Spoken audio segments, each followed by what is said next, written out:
Hey guys, this is going to be just like a short little follow-up video to the one that I posted yesterday about the SA10CRFs. Actually, I don't know if it was yesterday or the day before, but either way, it doesn't matter.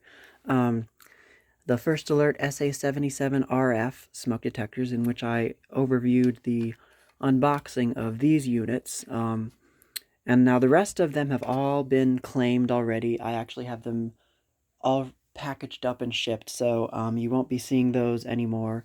This is the only one that I'm keeping, and it was the opened one in the box that I had mentioned. So now I'm going to show you a little bit about the smoke alarm center, which I briefly looked over in the video, but I never powered it up and actually demonstrated it. So I actually do have it plugged in right now, as you can see. The LED is on. It has a First of all, it has the first alert by Pitway logo up there, and then down here it says Smoke Alarm Center, the power LED on the right, and then this is the reset button switch.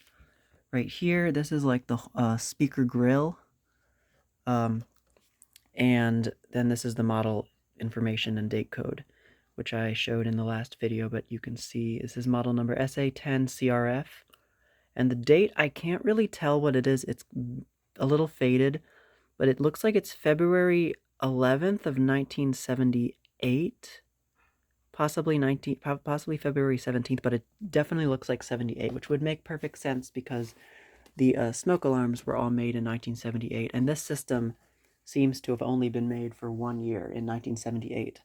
Now, a couple of things that have come up since I uploaded that video is that this was actually also rebranded by Sears.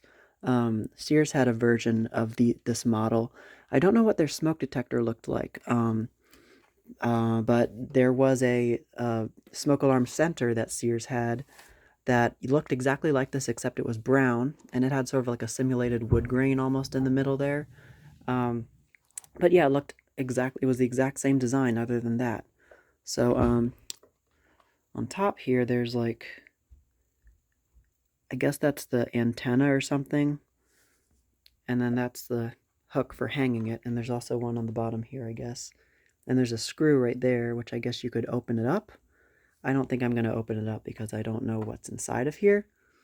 And then there's some holes filled with epoxy on the back here. There's no label. And then right here it says, "Do not paint, read instruction manual." Now, the transformer right here, it is designed to be powered off of this transformer that's attached to the cable. It's a Class 2 transformer made by Dynamic Instrument Corporation. Now, I think BRK actually used this brand of transformer for many of their other like external transformer alarms, like their gas alarms they had around this time. They also had, what else? There was a few other models that used this transformer. I can't remember what they were, but this was definitely one that they used, and it was just a little square, like an AC adapter, basically. So let me plug it back in here.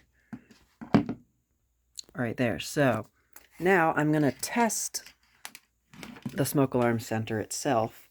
Now, the way that it works is if the detector is in close enough proximity to the smoke alarm center, and they recommend in the manual, if you remember, for this to be placed in like a central location of the house, hence the name smoke alarm center.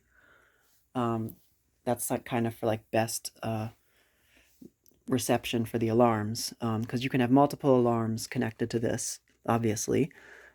So the way that it works is when the alarm sounds, it's supposed to transmit a signal to the receiver in the smoke alarm center and cause a horn in here to sound. So I'm going to go ahead and demonstrate that by pushing the button on the SA77RF, and you should hear the horn in this one sound, obviously, and then this one should also go off. So here we go. 3, 2, 1.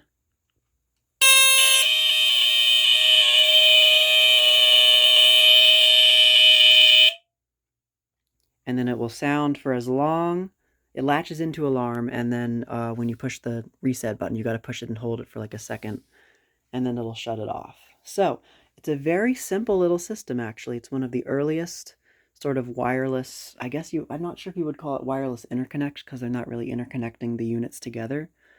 But like I don't know, like a wireless security system type device almost. Like how the like wireless smoke detectors of today connect to like a central panel. It's very interesting. I'm gonna go ahead and do it again for you.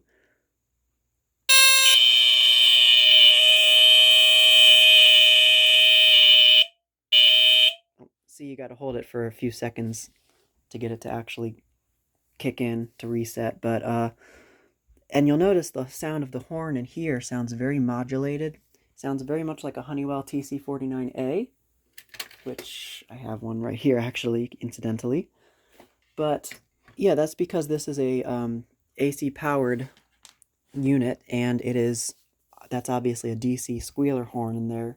Probably a Kobishi CLB27 like this one or similar that's being powered off of AC instead of DC, so it has that modulated tone of the unrectified AC power. So that is it for this short video. Well, short, it's 6 minutes long, but thank you guys for watching, and I'll see you in the next video.